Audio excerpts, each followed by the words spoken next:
ದೇವರಿಗೆ ಯಾರು ತಂದೆ ತಾಯಿ ಅಂತಿಲ್ಲ. ಇಲ್ಲಿ ಕೃಷ್ಣ ಸ್ಪಷ್ಟವಾಗಿ ಏನ್ ತಿಳಿಸ್ತಾ ಇದ್ದಾನೆ ಅಂತ ಹೇಳಿದ್ರೆ, ನನಗೆ ಯಾರು ತಂದೆ ತಾಯಿ ಇಲ್ಲ, ನಾನೇ ಜಗತ್ತಿನ ತಂದೆ ತಾಯಿ.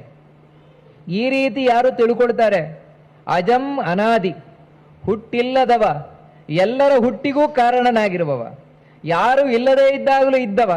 ಪ್ರಳಯ ಕಾಲದಲ್ಲಿರುವುದು ಯಾರು ಅಂತ ಹೇಳಿದ್ರೆ ಒಬ್ಬನೇ.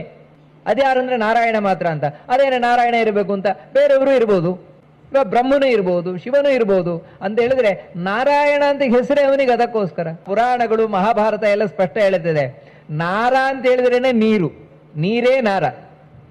ಆ ನೀರನ್ನೇ ಯಾರು ಆಶ್ರಯವನ್ನಾಗಿ ಇದ್ನೋ, ಅಂದ್ರೆ ಯಾರು ಅದರಲ್ಲೇ ಮಲಗಿದ್ನೋ ಅವನೇ ನಾರಾಯಣ.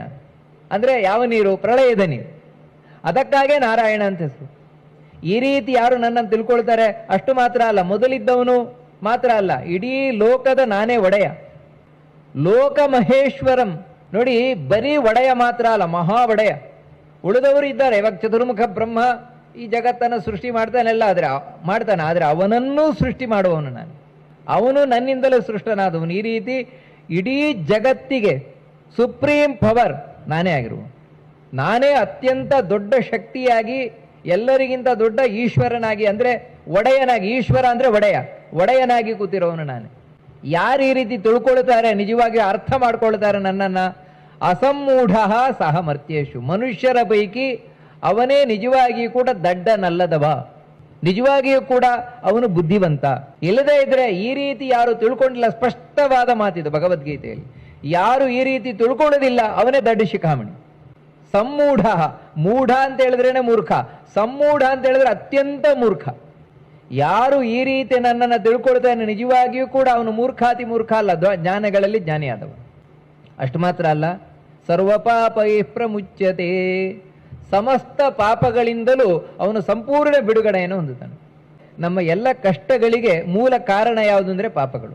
ನಾವು ಮಾಡುವ ಪಾಪಗಳೇ ನಮಗೆ ಕಷ್ಟಕ್ಕೆ ಇಲ್ಲಿ ಕಾರಣವಾಗ್ತಾ ಇರೋದು. ಮಾನಸಿಕವಾದ ರೋಗಗಳಿರಬಹುದು, ದೈಹಿಕವಾದ ರೋಗಗಳಿರಬಹುದು, ಎಲ್ಲದಕ್ಕೂ ಕಾರಣ ಇದೆ. ಅದನ್ನು ಕಳ್ಕೊಳ್ಬೇಕು ಅಂತ ಹೇಳಿದ್ರೆ ಇಲ್ಲಿ ಕೃಷ್ಣ ಏನ್ ತಿಳಿಸ್ತಾ ಇದ್ದಾನೆ, ನನ್ನ ಬಗ್ಗೆ ತಿಳ್ಕೊಳ್ಳಿ. ದೇವರ ಬಗ್ಗೆ ತಿಳಿಯುವುದರಿಂದಲೇ ನಮ್ಮ ಎಷ್ಟೋ ಕಷ್ಟಗಳು ಪರಿಹಾರ ಆಗ್ತವೆ, ಸಮಸ್ತ ಪಾಪಗಳು ಪರಿಹಾರ ಆಗುತ್ತೆ.